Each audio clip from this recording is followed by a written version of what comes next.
Hello everyone, welcome back to our channel 24/7 CA zone.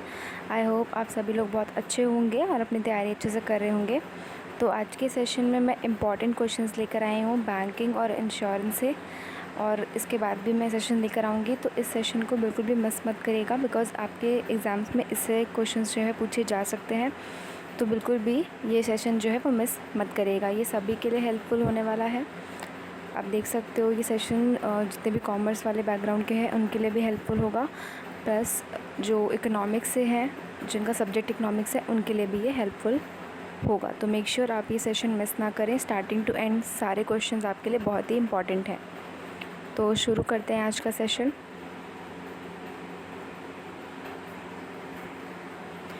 और ये ई entrance book है। आई hope आप लोगों सभी ने ये डाउनलोड कर ली होगी अब तक, और जिन्होंने नहीं करी है, जो फर्स्ट टाइम ये वीडियो देख रहे हैं, ये इस बुक में हमने जितने भी reasoning, current affairs, mental aptitudes के क्वेश्चंस कवर किए हैं। साथ ही में हमने कंप्यूटर के भी क्वेश्चन इसमें ऐड किए हैं, जो आपके एग्ज़ाम्स में आपके लिए हेल्पफुल होंगे। तो मेक श्योर आप इस ई बुक को ज़रूर डाउनलोड करें। इसका जो लिंक है वो डिस्क्रिप्शन में दिया हुआ है, तो आप उससे चेकआउट कर सकते हैं। बाकी हम स्टार्ट करते हैं आज का सेशन। तो फर्स्ट क्वेश्चन में पूछा है, bank does not give loan against A gold ornaments, B LIC policy, C lottery tickets, या D NSC। NSC means national stock exchange. तो बैंक इनमें से किस चीज़ के अगेंस्ट जो है वो लोन प्रोवाइड नहीं करता है? इसका आंसर क्या हो जाएगा? Bank does not give loan against which of this? तो इसका आंसर आप सभी को पता होगा, lottery tickets. C is the right answer. इसके अगेंस्ट जो है वो बैंक लोन प्रोवाइड नहीं करता है, तो सी आपका करेक्ट आंसर हो जाएगा। Lottery ticket is the right answer. उसके बाद नेक्स्ट क्वेश्चन पर आते हैं। नेक्स्ट क्वेश्चन में पूछा गया है, इन प्रधानमंत्री मुद्रा योजना अंडर द शिशु कैटेगरी लोन अमाउंट इज़। ये भी आपके लिए इम्पॉर्टेंट क्वेश्चन है, जिसमें 3 कैटेगरी होती है, शिशु, तरुण एंड किशोर। आई होप आप लोगों को याद होगा कि कितना लोन अमाउंट होता है उसमें। तो इसमें ऑप्शंस दे रखे हैं, A up to 30,000, B up to 50,000, C up to 90,000, या डी अप टू 10,000। सो इसका राइट आंसर क्या हो जाएगा?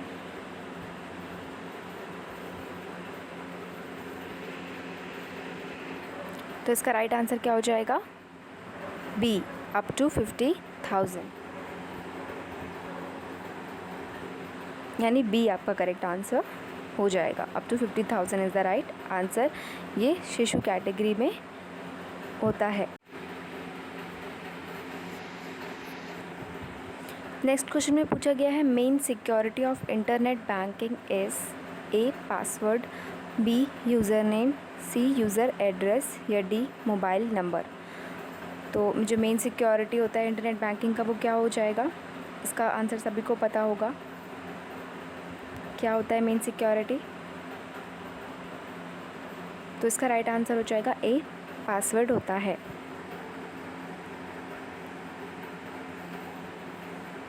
तो ए आपका राइट आंसर हो जाएगा, जिसे हम किसी के साथ भी शेयर नहीं करते हैं। ये आपका मेन सिक्योरिटी ऑफ होता है इंटरनेट बैंकिंग का। तो a password is the right answer. उसके बाद नेक्स्ट क्वेश्चन पर आते हैं।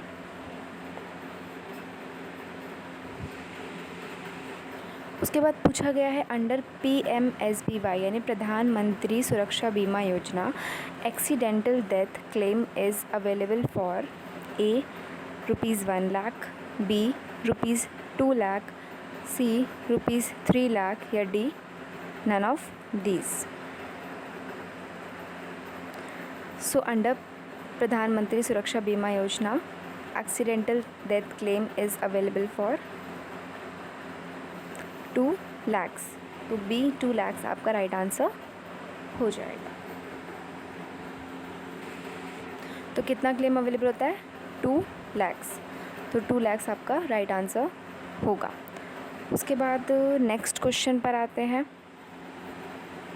नेक्स्ट क्वेश्चन में पूछा गया है repo rate refers to the rate at which A RBI borrows short term money from the market, B bank keeps the money with RBI, C bills are discounted by RBI या फिर D forex purchased by RBI।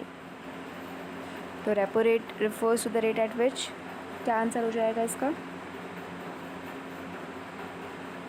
इसका right answer क्या हो जाएगा? C bills are discounted by the RBI। तो C आपका right answer हो जाएगा। Repo rate refers to the bills are discounted by the RBI is the right answer. Okay, next question पर आते हैं। उसके बाद नेक्स्ट क्वेश्चन पर आते हैं। नेक्स्ट क्वेश्चन में पूछा गया है the commercial banks in India are governed by A Reserve Bank of India Act 1934, B Indian companies act 1956, C Indian banking regulation act 1949 या D none of these. So commercial bank in India are governed by which of these?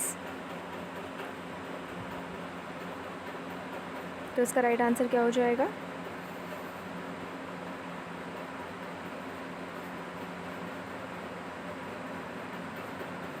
C Indian banking regulation act 1949, यानी C इसका right answer हो जाएगा।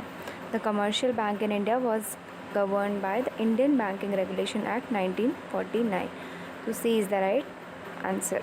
उसके बाद next question पर आते हैं। नेक्स्ट क्वेश्चन में पूछा गया है SIDBI was set up in dash as a wholly owned subsidiary of. तो इसमें ऑप्शंस दिए हैं 1985 EXIM, B 1969 RRBI, C 1975 IFCI या डी 1990 IDBI। तो कौन से ईयर और किसकी सब्सिडी हो जाएगा इसमें, ये आपको बताना है। तो इसका राइट आंसर क्या हो जाएगा? तो SIDBI was set up in 1990 as a wholly owned body subsidiary of IDBI। तो डी इसका राइट आंसर हो जाएगा। तो D is the right answer. और IDBI का फुल फॉर्म हो जाएगा industrial development bank of India.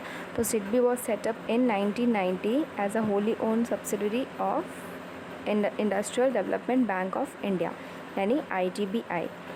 तो D is the right answer. उसके बाद नेक्स्ट क्वेश्चन पर आते हैं।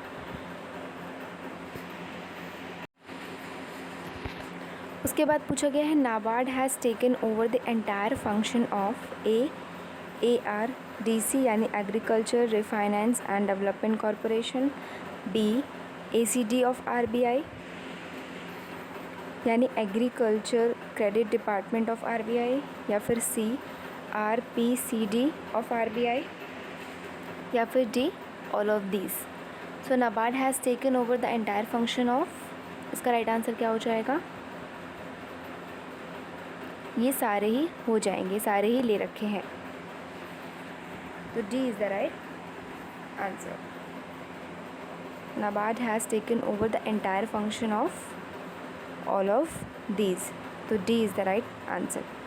उसके बाद नेक्स्ट क्वेश्चन पर आते हैं। नेक्स्ट क्वेश्चन में पूछा गया है the first financial institution setup in India was A IDBI, B ICICI, C IRBI या फिर D IFCI। So first financial institution setup in India was, कौन सा था इसमें से? सो इसमें से पहला फाइनेंशियल इंस्टीट्यूशन कौन सा होगा? D IFCI यानी industrial finance corporation of India which was set up in 1948। तो डी इसका राइट आंसर हो जाएगा, यानी IFCI is the right answer. कब सेटअप हुआ था? 1948 में। ये आप लोग याद रखिएगा, इसका ईयर भी पूछा जा सकता है। मैं यहाँ पे लिख देती हूँ, इट वॉज सेटअप इन 1948। तो डी इसका राइट आंसर हो जाएगा। ओके, नेक्स्ट क्वेश्चन पर आते हैं। नेक्स्ट क्वेश्चन में पूछा गया है which of the following is largest non life insurance company in India. तो इसमें ऑप्शंस दे रखे हैं A ICICI Lombard general insurance, B united India insurance company limited, C general insurance company limited या D new India insurance company limited. तो इसमें से कौन सा हो जाएगा राइट आंसर? तो इसका जो राइट आंसर हो जाएगा वो हो जाएगा D new India assurance company limited, यानी डी आपका राइट आंसर हो जाएगा। It is the largest non life insurance company in India, तो D is the right answer. इसके बाद नेक्स्ट क्वेश्चन पर देखते हैं। ये इंपॉर्टेंट क्वेश्चन भी आपका पूछा जा सकता है। नेक्स्ट क्वेश्चन में पूछा है which of the following is the only public sector company in the field of life insurance. So options दे रखे हैं इसमें general insurance company, B new India assurance company, C oriental insurance company या D life insurance corporation of India. So which of the following is the only public sector company in the field of life insurance. Public sector company कौन सी हो जाएगी? As you all know very famous LIC यानी life insurance corporation of India. ये बहुत important question है, ये आप लोग याद रखिएगा। LIC इसका राइट आंसर हो जाएगा, तो D is the right answer. उसके बाद नेक्स्ट क्वेश्चन पर आते हैं। ओके, नेक्स्ट क्वेश्चन में पूछा गया है PAC स्टैंड्स फॉर, यानी PAC stands for A post authorised cheque, B pre authorised cheque, C pre authorised checking या D pre authorised checking. C और डी ऑप्शन में दोनों की स्पेलिंग्स में हमेशा आप ध्यान रखिएगा, क्योंकि बहुत से ऑप्शंस होते हैं जिसमें हम स्पेलिंग की वजह से वो हम गलत कर देते हैं। तो दोनों के जो ऑप्शन हैं वो बिल्कुल अलग अलग हैं, तो मेक श्योर आपको ये सारी चीज़ें जो हैं अच्छे से पता हो, जो कि आपके एग्ज़ाम्स में आपके लिए हेल्पफुल रहेंगी।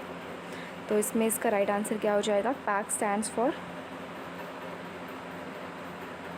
तो इसका राइट आंसर हो जाएगा सी प्री ऑथराइज्ड चेकिंग। तो सी इसका राइट आंसर हो जाएगा। Pre authorised checking stands for pack, PAC। उसके बाद नेक्स्ट क्वेश्चन पर आते हैं। नेक्स्ट क्वेश्चन में पूछा गया है द नॉन गवर्नमेंट ऑर्गेनाइजेशन यानी NGO helps the insurance industry mainly in A linking third party administrator, B promotional activities, C drafting new regulation या फिर D linking buyers and sellers. तो NGO helps in the insurance industry mainly in किस में help करती है? तो इसका right answer क्या हो जाएगा, ये आपको बताना है। तो इसका जो करेक्ट आंसर हो जाएगा वो हो जाएगा लिंकिंग बायर्स एंड सेलर्स। तो D is the right answer. NGO helps the insurance industry mainly in linking buyers and seller, इसमें मदद करती है। तो डी आपका राइट आंसर होगा, तो इस चीज़ में हेल्प करती है। उसके बाद नेक्स्ट क्वेश्चन पर आते हैं। नेक्स्ट क्वेश्चन में पूछा है risk management information system is not useful in one of the following, किसमें यूज़फुल नहीं है? A reporting, B hedging, C claim adjustment process review या फिर डी नन ऑफ दिस। तो risk management information system is not useful in which of the following, क्या होगा इसका answer? तो it is not useful in hedging. B इसका right answer हो जाएगा, हेजिंग इसका राइट आंसर हो जाएगा, इसमें जो है हेल्पफुल नहीं होती है। तो बी आपका राइट आंसर होगा। उसके बाद नेक्स्ट क्वेश्चन पर आते हैं।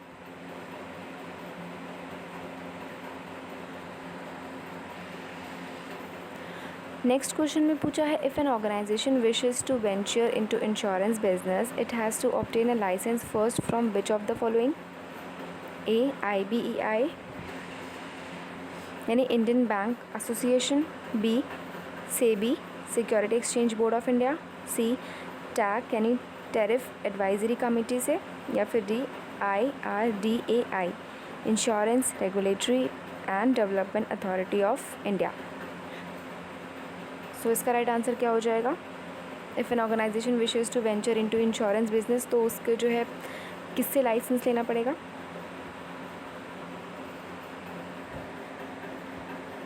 तो इसका राइट आंसर हो जाएगा IRDAI यानी insurance regulatory and development authority of India से लेना पड़ेगा। तो डी इसका राइट आंसर हो जाएगा। यहाँ पे मैंने फुल फॉर्म भी लिख दिया है जिससे आपको हेल्प होगी। तो D is the right answer.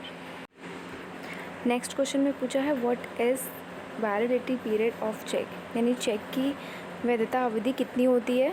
A 4 months from the date of issue, B 3 months from the date of issue, C 1 month from date of issue, या डी अनलिमिटेड।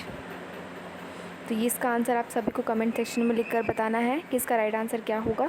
सभी को ज़रूर इसका आंसर लिखना है, ये इंपॉर्टेंट क्वेश्चन है आपके लिए। तो गाइस आप सभी लोग कमेंट करके बताइएगा इसका राइट आंसर क्या होगा। तो आज के सेशन में बस इतना ही। आई होप आप लोगों को सेशन अच्छा लगा होगा। So do like share and subscribe. और भी आपको कोई क्वेश्चन अगर कोई क्वेरी आपकी है तो आप हमसे पूछ सकते हैं कमेंट सेक्शन में। बाकी अच्छे से अपना रिविज़न करते रहिए। Okay guys, bye, take care.